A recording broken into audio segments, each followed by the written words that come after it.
오늘 하는 말씀 마태복음 12장 33절에서 37절까지 말씀. 신약성경 20페이지에 있습니다. 마태복음 12장 33절에서 37절까지 말씀. 다 찾으신 줄 알고 제가 받들어 봉독하겠습니다. 나무도 좋고 실과도 좋다 하든지 나무도 좋지 않고 실과도 좋지 않다 하든지 하라. 그 실과로 나무를 아느니라. 독사의 자식들아, 너희는 악하니 어떻게 선한 말을 할 수 있느냐? 이는 마음에 가득한 것을 입으로 말함이라. 선한 사람은 그 쌓은 선에서 선한 것을 내고 악한 사람은 그 쌓은 악에서 악한 것을 내느니라.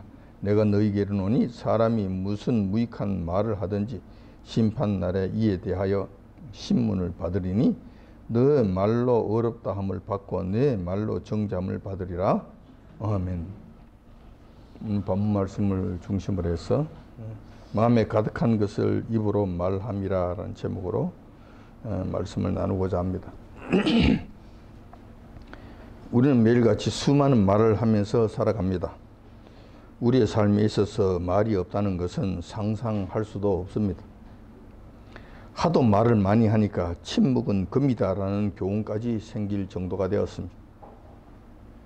독일의 저명한 철학자 비트겐슈타인은 이러한 인간의 언어 문제를 철학적으로 연구하여 유명 인사가 되었습니다.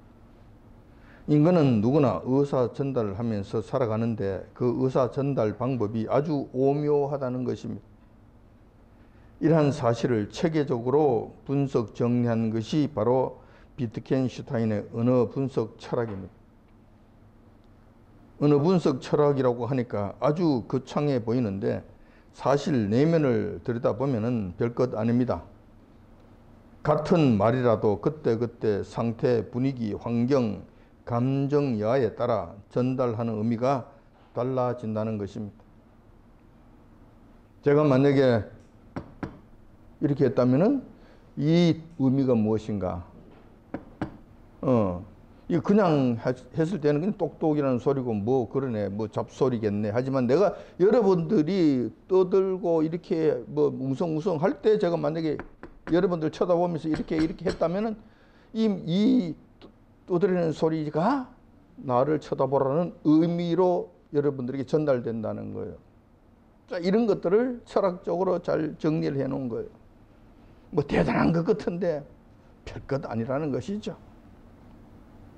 이러한 사실은 세상 사람들 간에는 대단한 연구를 한 것으로 여겨지지만 우리 주님의 가르치심에 비하면 태양 앞에 촛불과 같은 아주 초라한 모습입니다. 천지를 창조하시고 인류를 창조하신 전능하신 하나님, 우리 주 예수 그리스도께서 말씀하신다면 온 세상은 입을 다물고 모두 다 그 앞에 잠잠해야 할 것입니다. 우리 주님께서는 인간의 언어를 처음부터 만들어주신 분이셨어요. 인간 언어의 본질에 대해서 온전하게 알고 계시는 분이십니다. 오늘은 우리 주님께서 가르쳐주신 인간의 언어, 인간의 말에 대한 말씀을 나누고자 합니다. 특별히 타락한 인간이 내뱉는 말의 정체는 무엇인지, 그러한 말은 어디서부터 시작되는지, 왜 그런 말을 하는지, 그 말의 근원은 어디서부터인지, 잘못된 언어를 사용하면 그 결과가 어떻게 되는지, 이러한 전반적인 문제들을 한번 살펴보고자 하는 것입니다. 생각 이상으로 말의 중요성이 우리 거룩한 성도들 간에 적용된다는 이 사실을 기억해야 할 것입니다. 따라서 오늘은 주님께서 친히 가르쳐 주신 본문 말씀을 중심으로 해서 우리의 일상 은혜의 문제들을 한번 살펴보고자 하는 것입니다. 오늘 본문의 말씀은 예수님께서 갈릴리 지역에서 복음을 전파하는 그 사역을 하실 때 일어난 사건입니다. 하루는 예수님께서 복음 전파 사역을 하시는데 귀신이 들려서 눈이 멀고 벙어리가 된 병자를 주님 앞에 데려왔습니다. 그 당시 예수님 앞에는 유대인들의 많은 무리들이 있었고 영적으로 잘났다고 자부하는 바리새인들도 있었습니다. 그러나 그 많은 백성들과 백성들의 영적 지도자라고 자부하던 바리새인들까지 이 병자를 고치지 못했습니다. 그러니까 예수님께 데려온 거예요. 그 병자가 하루아침에 그 병이 걸린 것이 아니잖아요. 걸린 지가 오래됐을 거 아닙니까? 자, 그렇다면은 영적 지도자라고 하는 자들, 잘났다고 하는 자들, 하나님의 일을 대행한다고 하는 자들 말씀을 줄줄 외우면서 백성들 위에 군림하고 가르치는 자라고 하는 이 바리새인들, 이 바리새인들이라면 고쳐야 될 것 아닙니까? 그런데 전혀 고치지 못했다는 것입니다. 그 누구도 이 병자를 고치지 못하고 그냥 방치해 두고 있었다는 거예요. 사실 바리새인들은 이 병자의 병의 원인조차 알지 못했던 것입니다. 따라서 치료한다는 것은 완전 엄두조차 내지 못하는, 그리고 완전히 포기한 상태였던 것입니다. 원래 쟤는 저렇게 벙어리야. 원래 쟤는 기머거리야. 그렇게 돼 있다고. 그렇게 돼 있다고. 저것은 우리의 영역이 아니야. 우리가 고칠 수 있는 것이 아니야. 뭐 이러고 살았다는 것이죠.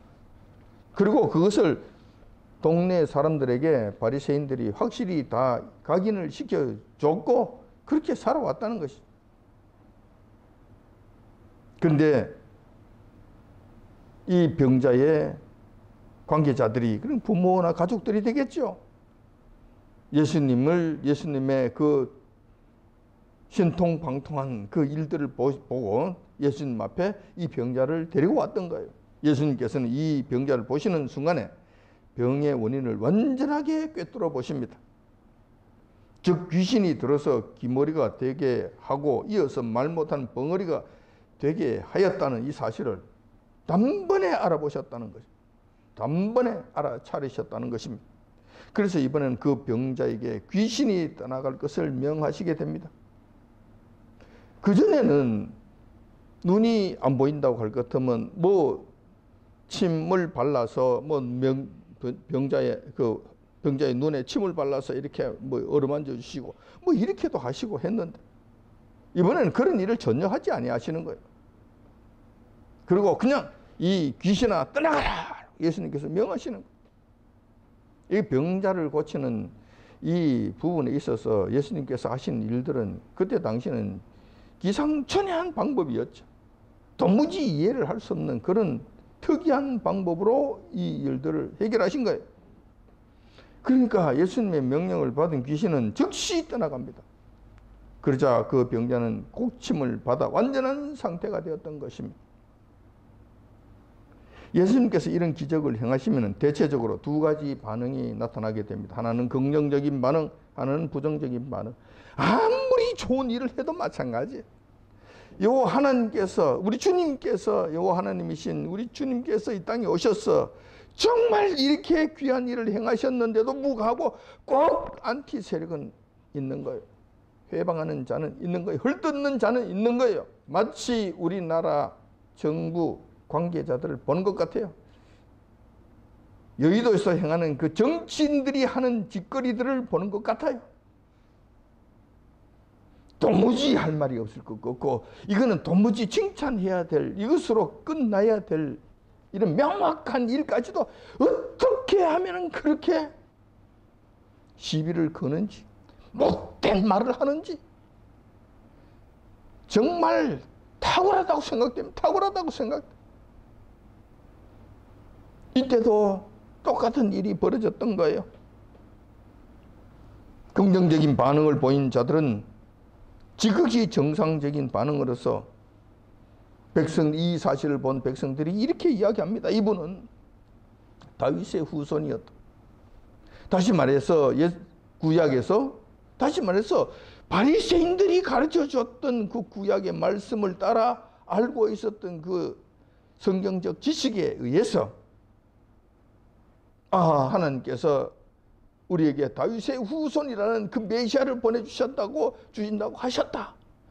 이분이 보니까 바로 그분이시구나. 영적인 능력이 탁월하시고 이 모든 것을 고치시고 엄청난 능력을 행하시는 것 보니까 우리 여호와께서 보내주시겠다고 약속하신 다윗의 후손, 그분이 마시시구나, 메시아시구나, 구세주시구나 라는 반응을 보였다는 거예요.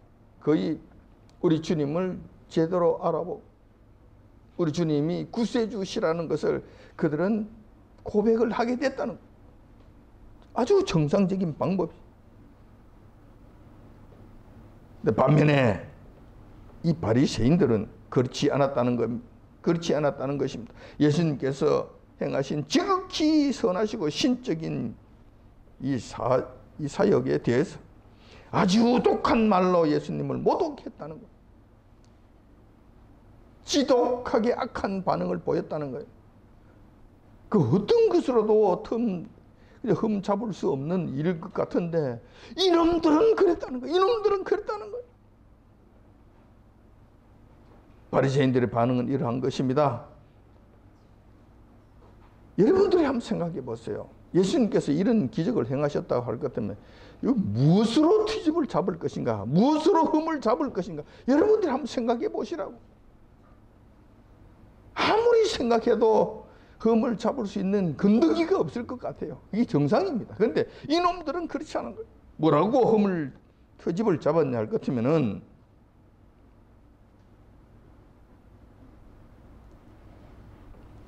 예수님께서는 이 일을 단 그 사람의 능력으로 한 것이 아니라 귀신을 끌어들여서 귀신을 내쫓은 귀신의 앞잡이 노릇을 했다라고 이렇게 예수님을 험담했던 거예요. 그럴 수밖에 없는 그들의 심정, 그들의 환경도 있었습니다. 나름대로 그들의 사정이 있었다는 거예요. 바리새인들이라고 하면은 종교 지도자들이었잖아요. 그 백성들의 종교 지도자들이었잖아요. 근데 지금 예수님께서 그 기적을 행하심으로 말미암아 그 질병을 고치심으로 말미암아 대번에 알아보시고 귀신을 쫓아내므로 말미암아 온전하게 고치신 그 일로 말미암아 바리새인들은 지금 체면이 말이 아니게 된 거예요. 바리새인들은 종교 지도자들이었고 하나님의 말씀을 백성들에게 주절거린다는 대가로 그들은 백성들 위해서 선생 노릇을 하며 그들로부터 섬김을 받고 무의도식하는 지배계층의 삶을 살아왔던 자들이라는 겁니다. 근데 이들이 지금 체면이 많이 아니라는 것이죠. 왜냐하면 그들이 평소에 무시해왔던 예수님께서 그 쉽게 고치는 그 질병을 그들은 그 질병 고치지도 못했을 뿐만 아니라 그 원인이 뭔지조차도 알지 못했다는 거예요. 귀신이 들어서 이러한 질병이 있었다는 이 사실조차도 그들은 도무지 알지 못하고 있었다는 거예요. 영적 지도자들로서 이것조차 모르고 있었다는 사실에 대해서 정말 할 말이 없는 것이죠. 체면이 다 구겨지는 거예요. 예수님이라고 할 것 같으면 그들은 늘 그런 거예요. 저거 촌놈이잖아. 나사렛에서 무슨 선한 것이 나겠어? 그냥 우리가 알잖아. 엄마는 마리아고 동생은 야고보고 요셉이고 여동생도 있고 하는 거 알잖아. 지금 사는 거 가버나움에 이사 와가지고 겨우 지금 먹고 사는데 힘들게 하루하루 일해서 먹고 사는 찢어지게 가난한 자들이잖아. 거기에서 뭐 대단한 건 나오겠어? 예수라는 자가 있는데 그가 뭐 공부했어? 신학교 나왔어? 박사학위 있어? 없잖아. 목수하던 자가 그냥 쫓아나와서 뭐라고 그러는데 그 말을 듣느냐고. 그가 뭐 대단한 거냐고. 그를 쫓아가지 말라고. 그건 가짜야. 제대로 된 것이 아니야. 명품이 아니야. 메이커가 아니야. 명품은 우리고 메이커는 우리야. 우리가 제대로 된 것이라니까. 그러면서 예수님을 항상 무시하고 폄하하고 깔아뭉개고 예수님 하시는 사역지마다 따라다니면서 회방을 놓던 그런 자들이었다는 거예요. 예수님을 어떻게 하든지 깔아뭉개야 자기들의 위신이 서고 자기들의 위신이 서야 계속 선생 노릇을 할 수 있으니까 이런 짓을 했다는 거예요. 그런데 그들이 그렇게 무시하던 예수님께서 대번에 알아보시고 대번에 고쳐버리시니 자기들이 할 말이 없는 것이죠. 정말 체면이 말이 아닌 거예요. 다 구겨진 거예요. 근데 문제는 바리새인들의 체면이 구겨지고 나면은 백성들의 마음이 급격하게 예수님께로 향하게 된다는 거예요. 이렇게 되면은 바리새인들은 설 자리를 잃게 됩니다. 그 나이에 지금 땅을 팔 겁니까? 동량을 할 겁니까? 동량을 얻어먹으려고 하니 창피하고 땅을 팔려니 허리가 아프고 어떻게 하느냐 말이에요. 이러한 연유로 인해서 바리새인들이 예수님께서 행하신 치유 기적에 대해 매우 격한 반응을 보이게 되었다는 것입니다. 그들의 목표는 단 한 가지입니다. 예수님의 능력을 어떻게 해서든지 무너뜨려서 예수님께서 행하신 기적이 별것 아니라고 그냥 진 눌러버리는 것입니다. 진 뭉개버리는 거예요. 이것이 그들에게 살 수 있는 유일한 방법. 그들이 생각해서 했을 때는 그런 이거 안 하면은 우리 밥통 전부 다 떨어져. 우리 죽는다. 먹고 살 일이 없다. 큰일 난다. 그래서 그들은 예수님의 일에 대해서 그렇게 기를 쓰고 달려들었던 것입니다. 이렇게 예수님을 모함하기 위해서는 진실과 증거 같은 것은 필요치 않습니다. 온갖 거짓말을 동원해서라도 예수님께서 행하신 기적을 무력화시키기만 하면 되는 것입니다. 그래서 그들이 들고 나온 주장이 바로 이것이었던 것입니다. 예수님께서 귀신을 쫓아내신 것은 예수님의 신적 능력, 즉 다윗의 후손이었기 때문이 아니라 바알세불이라고 하는 귀신의 토목을 끌어들여서 기머거리 벙어리 되게 한 귀신을 쫓아냈다고 떠드는 것입니다. 그러니까 귀신이 귀신을 쫓아냈으니까 별것 아니라고. 내나 귀신 장난이야, 귀신 노름이야. 우리는 그런 것 하지 않는다니까. 우리는 그들과 구별됐다니까. 예수님과 구별됐다니까. 이렇게 떠드는 거예요. 즉 예수님은 귀신을 끌어들여서 귀신과 장난치는 아주 마술장이 무당 비슷한 것으로 몰아갔던 것입니다. 그래서 예수님을 크게 모독하고 예수님께서 하신 그 귀한 일들을 크게 회방하였던 것입니다. 여기서 우리가 한 가지 유의해서 봐야 할 사실이 있습니다. 이러한 바리새인들의 배후에는 사탄이 도사리고 있었다는 사실입니다. 왜냐하면 바리새인들은 엄청난 거짓말을 한 것이잖아요. 예수님께서 행하신 그 일들에 대해서 엄청난 거짓말로 그걸 뒤집어 씌웠잖아요. 엄청난 거짓말을 한다는 것은 사탄의 성품을 그대로 본받았다는 거예요. 성령님께서 역사하신다면 절대 그런 일이 없죠. 말도 안 되는 거짓말로 예수님의 사역을 크게 회방을 하였다. 그러므로 그들은 사탄의 자식들이었고 사탄의 영향을 받는 사탄의 졸개들이었다. 그 순간만큼 그랬다.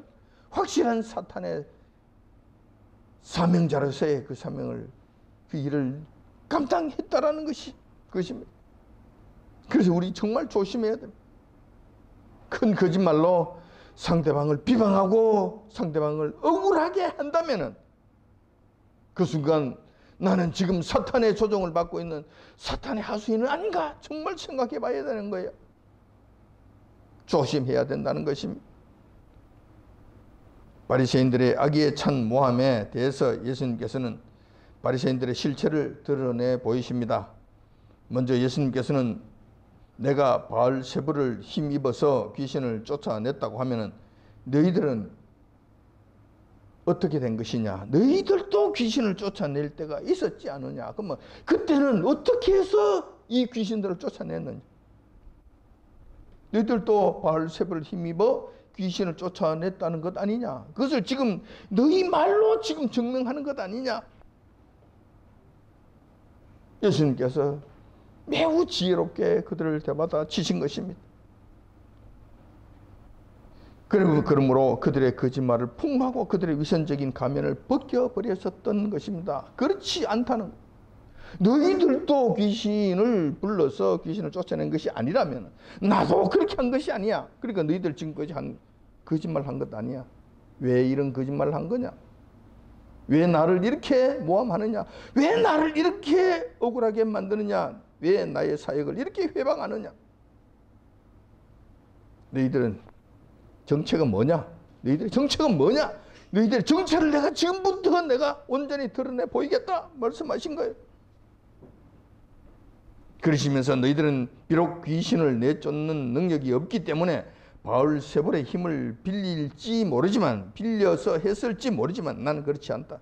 나는 능력이 충분하기 때문에 먼저 어떤 귀신이든지 설사 귀신의 왕 바울세볼이라 할지라도 나는 먼저 그들을 완전히 결박해버린다. 그래서 서로 내통하지 못하게 한다. 그리고 바울세볼 아니라 세상 없는 귀신이라 하더라도 도우지 못하도록 완전히 결박시켜서 꼼짝 못하게 만들어 놓고 그 귀신을 쫓아내버린다. 아느냐? 나는 이렇게 하는 것이다. 주님께서 그분께서 하신 이 사역에 대해서 내용들을 온전하게 그들에게 밝혀주신 것입니다. 그러면서 바리새인들에 대해서는 예수님께서 엄청난 책망을 하십니다. 그들의 본질에 대해서 그들의 내면의 실체들을 완전히 드러내 보이시는 거예요. 마태복음 12장 34절 조금 전에 봉독해 드렸던 그 말씀에 이 기록이 있습니다. 독사의 자식들아, 너희는 악하니 어떻게 선한 말을 할 수 있느냐? 이는 마음에 가득한 것을 입으로 말함이라. 라고 그들의 정체를 드러내 주신 것입니다. 여기서 가장 큰 책망의 말씀은 바리새인들에게 독사의 자식이라고 말씀하신 부분입니다. 우리는 잘 압니다. 우리 조상 아담과 이브가 뱀으로 분장한 사탄에게 미혹되어 죽음의 길로 들어가게 되었다는 사실을 잘 알고 있습니다. 따라서 독사는 뱀 중에서도 가장 독한 뱀을 일컫는 말이라는 것도 잘 알고 있습니다. 그렇다면 지금 예수님께서 호통치신 독사의 자식이란 무엇을 의미하는 것인가? 뱀이잖아요. 뱀 중에서 가장 지독한 뱀이 독사잖아요. 이것을 말씀하시는 거예요. 그러니까 지금 예수님 앞에서 이 못된 짓을 하고 있는 바리새인들에 대해서 독사의 자식이라고 말씀하시는 것은 너희들은 귀신들 중에서도 아주 독한, 지독하게 독한 귀신들이다 라고 지칭하는 말씀이라는 거예요. 지금 예수님 앞에서 독한 말을 하는 바리새인들이 곧 그런 귀신들의 화신이라는 것입니다. 귀신에게 완전히 사로잡혀서 귀신의 일을 하는 귀신이라고 말씀하시는 거예요. 자, 여러분 정말 조심하셔야 됩니다. 혹여라도 우리도 이런 일에 빠져 들어갈까? 이 비슷한 길을 가게 될까? 정말 조심하셔야 돼요. 하나님의 일을 하는데 방해하지 마십시오. 걸림돌이 되지 마십시오. 혹시라도 우리 주님께서 독사의 자식들아라고 그렇게 명령하시는 순간에 이 끝장이 납니다. 큰일이 납니다. 예수님께서 이 말씀을 하시면은 취소가 되지 않습니다. 그 순간에 그들은 완전히 심판을 받게 되는 것입니다. 주님께서 말씀하셨잖아요. 이것은 성령 회방죄이기 때문에 다시는 용서를 받을 수 없다고 말씀하시잖아요. 그들은 끝난 겁니다. 이거 정말 위험한 것이잖아요. 정말 위험한 것이잖아요. 우리는 결단코 이러한 길에 가지 마시기 바랍니다. 부근에도 가지 마시기 바랍니다. 혹이라도 이 비슷한 일도 하지 마시기 바랍니다. 말도 안 되는 거짓말로 상대방을 뒤집어 씌워서 자기는 홀랑 빠져나오고 상대방으로 하여금 엄청나게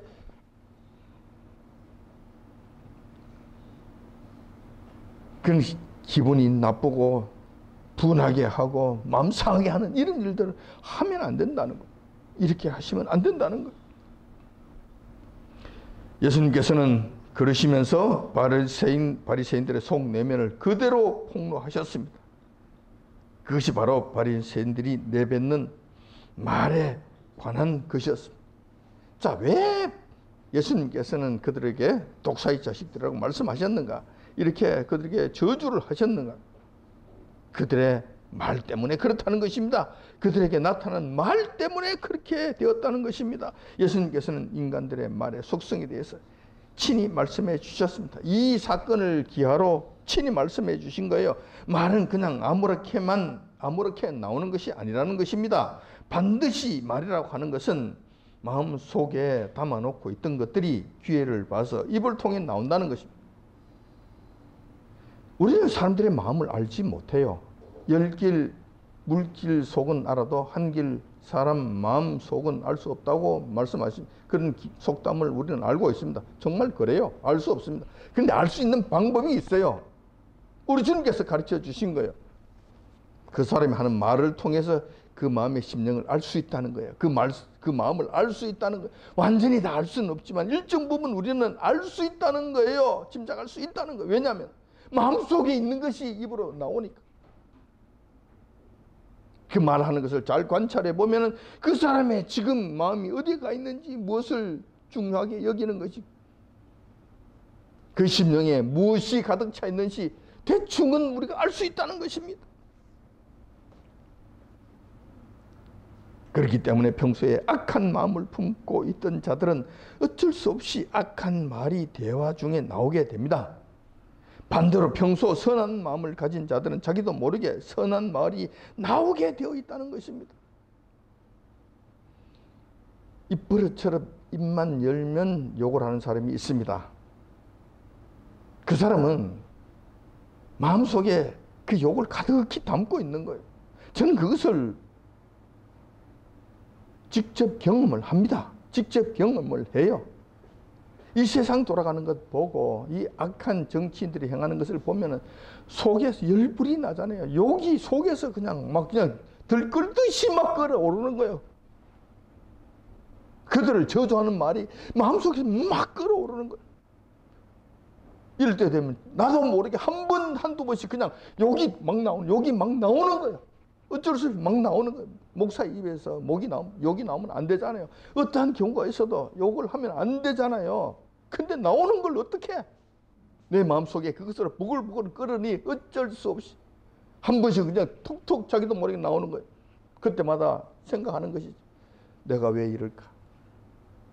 내가 하지 말아야 될 이 일들을 왜 하는 것일까? 내가 너무 화가 많이 났는갑다.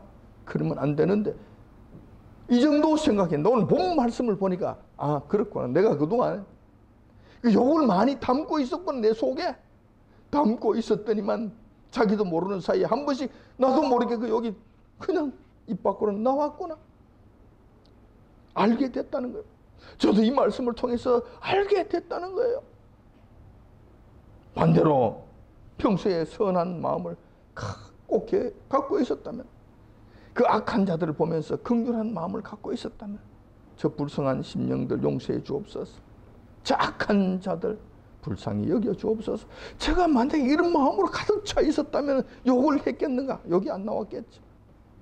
나도 모르게 저들을 불쌍히 여겨 주옵소서 하는 말이 나왔겠죠. 이렇게 된다는 거예요. 이 원리가 이렇게 된다는 거예요. 이러한 원칙은 절대로 변하지 않는다고 예수님께서 못을 박으셨습니다. 예수님께서 이에 대해서 하신 말씀을 보면은 35절에 그 말씀이 있잖아요. 35절에 보면 선한 사람은 그 쌓은 선에서 선한 것을 내고 악한 사람은 그 쌓은 악에서 악한 것을 내느니라 라고 말씀하셨던 것입니다. 이것이 본질입니다. 인간의 말의 본질입니다. 본질. 이렇게 된다는 거예요. 단 외식하는 자들의 경우가 있기는 합니다. 그러나 말과 행동이 다른 위선자라 해도 얼마 가지 않아서 그들의 본색이 드러나게 되어 있습니다. 말이라고 하는 것은 그가 평소에 어떤 것을 쌓고 있냐에 따라서 반드시 다르게 나타나게 되어 있다는 것입니다. 그래서 평소에 선한 것을 쌓으면 선한 말이 나올 것입니다. 악한 것을 쌓게 되면 악한 것이 나오게 되어 있다는 것입니다. 이거 정말 조심해야 된다는 것이죠. 조심해야 된다는 거예요. 제자들 중에 이런 자가 하나 있었습니다. 아주 위선자가 하나 있었습니다. 평소에 악을 쌓고 있었는데 입으로는 그럴듯하게 말하는 아주 위선자, 외식하는 대표적인 자가 있었습니다. 그 이름은 바로 가룟 유다였습니다. 그는 제자들 중에서 대표적으로 평소 악한 생각을 쌓아가다가 자신도 모르게 그 악한 마음이 입으로 튀어나오는 사건이 있었던 것입니다. 이것이 바로 마리아의 향유 옥합을 깨뜨리는 사건 때 나타난 가룟 유다의 말이었습니다. 마리아는 예수님에 대한 감사의 마음을 전할 길이 없어서 자신의 분신과 같은 향유 옥합을 깨뜨려 예수님의 발을 씻겨 드렸던 것입니다. 이 사실을 목격한 가룟 유다가 마리아에게 핀잔을 줍니다. 이것이 요한복음 12장 5절에 잘 나와 있습니다. 그 말씀을 보면은 이 향유를 어찌하여 300데나리온에 팔아서 가난한 자들에게 주지 아니하였느냐. 아주 그럴듯한 말을 합니다. 참 옆에서 볼 때는 그러네, 정말 그 낭비를 하네.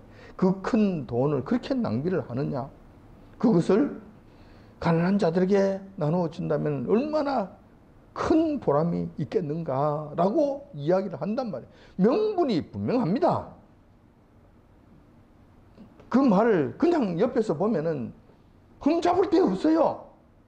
아주 괜찮다니까. 그런데 성경은 그렇게 말씀하지 않습니다. 이 사실을 가룟 유다가 왜 그런 말을 했는지 그의 위선의 가면을 완전히 벗겨버리시는데 그 말씀이 이렇게 기록되어 있습니다. 가룟 유다가 그렇게 말한 것은 사실 가난한 사람을 생각한 것이 아니라 여기서 그 위선이 완전히 드러나는 거예요. 위선이. 이 악한 심령이 바로 드러나는 거예요. 그가 평소에가 중요합니다. 평소에 늘 이런 것으로 싸워왔다는 거예요. 가룟 유다는 평소에 뭐를 쌓아왔느냐 하면은 도둑놈이라는 거예요. 늘 돈 꾀에 있는 돈을 훔칠 생각만 했던 자들입니다. 그리고 그 늘 돈 훔칠 생각을 했던 것이 현실로 나타나서 수시로 돈을 훔쳐갔고,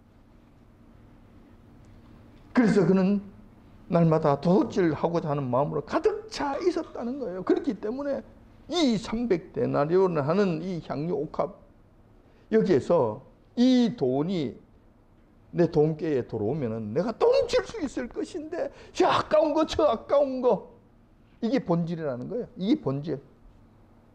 위선자, 지독한 위선자이죠. 그런데도 겉으로는 어려운 사람들에게, 가난한 사람들에게 나눠주면 얼마나 좋겠냐고. 완전히 그럴듯한 거짓말을 해야 된다는 거예요. 지독한 위선자의 모습입니다. 이것을 성경에서는 완전히 신랄하게 지적하였던 것입니다. 우리는 이렇게 하면 안 돼요. 이런 위선자 되면 안 돼요. 결단코 안 되죠. 그 결말이 좋지 않아요. 그 결말이 절대 좋을 수가 없습니다. 뿐만 아니라 이 위선자도 안 되지만은 평소부터 나쁜 것을 쌓아서도 안 된다는 거예요. 왜냐하면은 이 말에 대해서는 그냥 그렇게 끝나버리지 않는다는 거예요.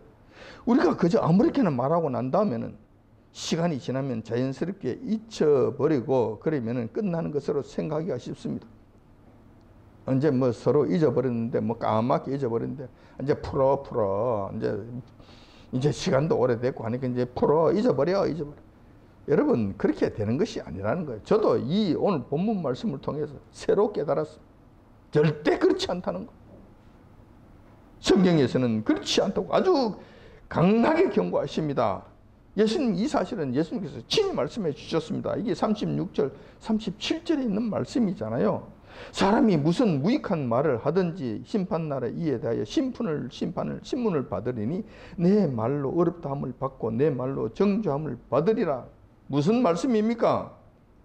우리가 평소에 하던 내 말, 내가 뱉은 말들에 대해서는 없어지는 것이 아니라 마지막 심판 때는 반드시 완전한 책임으로 돌아오게 된다는 것입니다. 심판하신다는 거예요. 나타나게 된다는 거예요. 이걸 확실히 이걸 가지고 하는 우리 주님께서 그냥 심판하신다는 거예요. 잊어버려라. 잊어버리지 않습니다. 없어지지 않습니다.